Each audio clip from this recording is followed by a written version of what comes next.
اسلام میں والدین کا کتنا رتبہ اور احترام بتایا گیا کہ معصوم نے کہا کہ اسی سے اندازہ کر لو کہ قرآن میں 3 جگہ اللہ نے اپنے ساتھ والدین کا ذکر کیا ہے، وَقَضَىٰ رَبُّكَ أَلَّا تَعْبُدُوا إِلَّا إِيَّاهُ وَبِالْوَالِدَيْنِ إِحْسَانًا.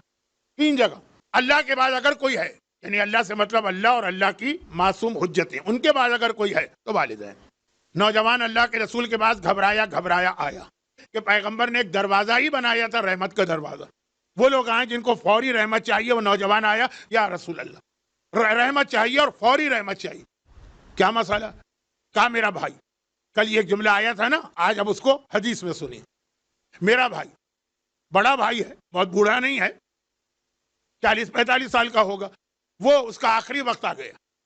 وہ موت کے اس مرحلے سے گزر رہا ہے جو پہلے بہت زیادہ ہوتا تھا، سکرات موت، نزع کا عالم، روح نکلنے کا مرحلہ. لیکن بہت تکلیف میں، اور روح اس کی نکل ہی نہیں رہی. کل میں نے کہا تھا نا کہ بعض اوقات ایسے مرنے والوں کو دیکھ کر یہ دعا کرنے کو دل چاہتا ہے کہ اللہ ان کی مشکل آسان کر. وہ منزل، لیکن وہ بھی تو اپنے اختیار میں نہیں ہے نا. تو اللہ مشکل آسان کرے، ہم تو نہیں آسان کر سکتے. میرے پاس تو ایسے کیسز بھی تھے، زہر دے دیا گیا، اب پتہ چلا وہ ٹھیک ہو گئے کیونکہ جو ان کو بیماری تھی اس کا علاج ہی زہر تھا. خیر، تو ایسے واقعات ہوئے ہیں، رپورٹڈ ہیں، ریکارڈڈ ہسٹری کے اندر. تو اب یہ کہ ہمارے ہاتھ میں تو نہیں ہے نا کسی کو مارنا. کہ یہ ایسی تکلیف میں پیغمبر فوراً کھڑے ہو گئے.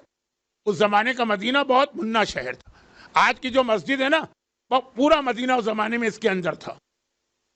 پیغمبر گئے اس کے گھر میں، دیکھا وہ نوجوان، اس نوجوان کا بڑا بھائی وہ بھی نوجوان. انتہائی شدید تکلیف کی شدت میں جیسے کسی کا گلا گھوٹے تو اس کی آنکھیں جو ہے وہ ابل آتی ہیں اور پھیل جاتی ہیں اور زبان لٹک جاتی ہے، ہاتھ پاؤں مڑے ہوئے ہیں، عجیب عالم.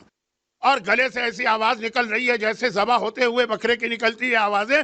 اور وہ چھوٹا بھائی جو آیا ہے وہ کہہ رہا ہے یا رسول اللہ یہ 1 ہفتے سے اسی حال میں، 5 منٹ اس کی حالت نہیں دیکھی جائے اور یہ 1 ہفتے سے ہے. آپ دعا کریں اللہ اس کی مشکل آسان کرے. اب وہ وقت آ گیا کہ اس کی بیوی بھی یہ چاہتی کہ اس تکلیف سے نجات ملے چاہے موت آ جائے. آج کل کی بیویاں تو کہتی ہیں کہ موت آ جائے، لیکن پہلے زمانے کی بیویوں کی نگاہ میں شوہر کی بڑی اہمیت ہوتی تھی.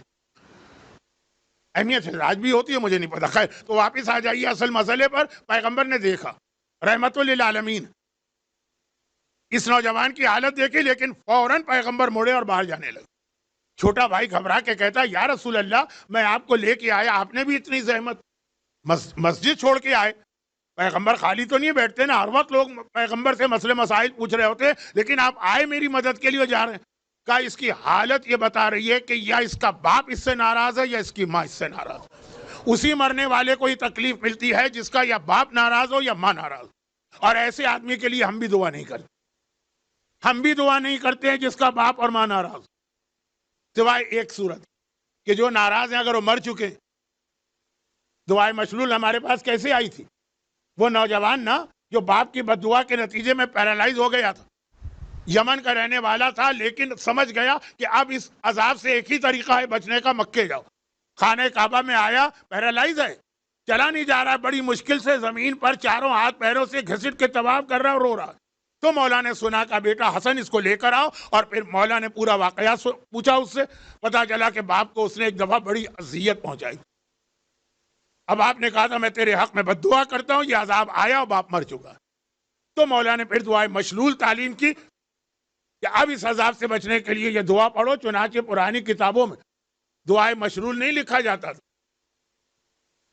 کہا وہ دعا جو اس بیٹے کو تعلیم کی گئی جو عاق والدین ہونے کی وجہ سے عذاب میں تھا.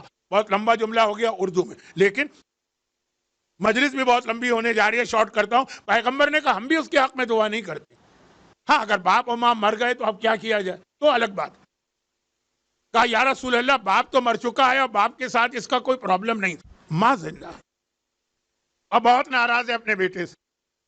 اور وہی جو مسئلہ ہر زمانے میں ہے، ساس اور بہو کا مسئلہ. شادی کے بعد بیوی آئی، کچھ دن اچھے تعلقات رہے.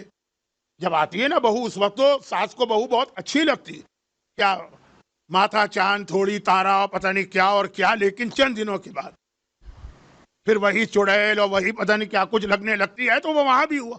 اور یہ دنیا کی تمام عورتوں کا کامن پرابلم ہے. صرف ایک عورت اس سے بچی ہوئی تھی. ابھی میں لاہور میں اس پہ ایک مجلس پڑھ کے آیا ہوں. ایک عورت بچی ہوئی تھی, حضرت حوا, کیوں ان کی کوئی ساس نہیں تھی. خیر, تو یہ بچوں کی معلومات کے لیے کہ ان کی کوئی ساس نہیں تھی حضرت حوا کی. تو خیر, باقی ہر جگہ یہ مسئلہ ہے. بہت ناراض ہے ماں. کہا اچھا تو ماں ناراض ہے, میں دعا نہیں کروں گا. کر سکتے ہیں, نہیں کروں گا. کہا یا رسول اللہ پھر میرے بھائی کی تکلیف کیسے ختم ہو. کہا بلا کے لاؤ ماں کو. ماں بلائی گئی, وہ آئی, اس نے بیٹے کی حالت دیکھی. کوئی ماں اپنے بیٹے کی حالت دیکھے؟ لیکن اس نے کہا شکر ہے خدا, خدا نے میری فریاد سن لی.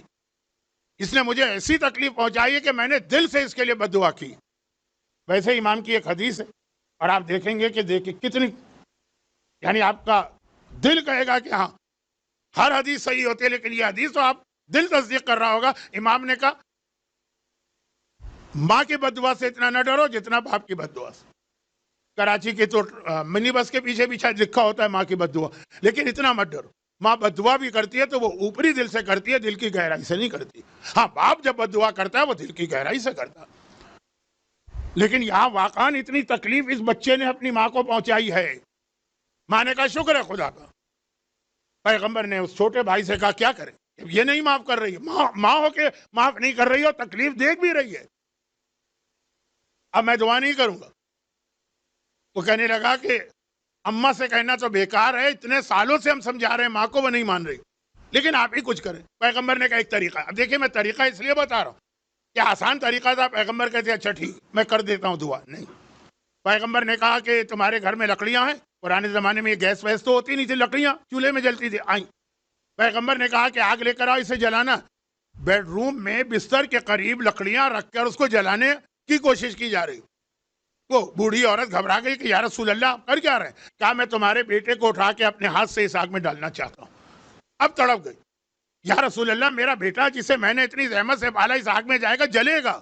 کہا یہ تو کچھ نہیں ہے, تو جو کر رہی ہے اس کے نتیجے میں جہنم کی آگ میں جلنے والا. جب تو بڑی آگ میں اپنے بیٹے کو جلا رہی ہے تو چھوٹی آگ میں اگر میں جلاؤں تو کیا حرج. گھبرا کے کہا یا رسول اللہ کیا جہنم کی آگ میں جلے گا. کہا ہاں.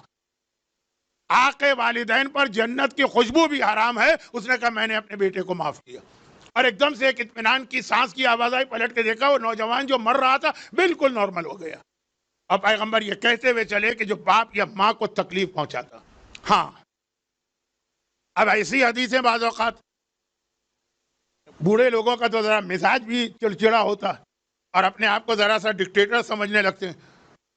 تو میں تو خود بڑھاپے میں ہوں نا, تو مجھے پتا ان حدیثوں سے فائدہ اٹھا کے بعض ساسیں اپنی بہو پہ ڈبل ظلم کرنے لگتی. دیکھا تم نے کتنا سخت عذاب آتا ہے. بیٹا ماں کو تکلیف نہیں پہنچا, لیکن ماں اگر کسی اور کو تکلیف پہنچا رہی ہے بہو, تو الگ مسئلے ہیں. اس سے وہ غلط فائدہ نہ اٹھائیں جو ساسیں, بہو کی ساس بیٹے کی ماں. لیکن اتنا بڑا اسلام میں حکم, حدیث بھی میں نے پڑھ دی. حضرت موسیٰ نے ایک بار پوچھا تھا یا رسول اللہ, نہیں یا رسول اللہ نے کوہ طور پہ گئے تھے.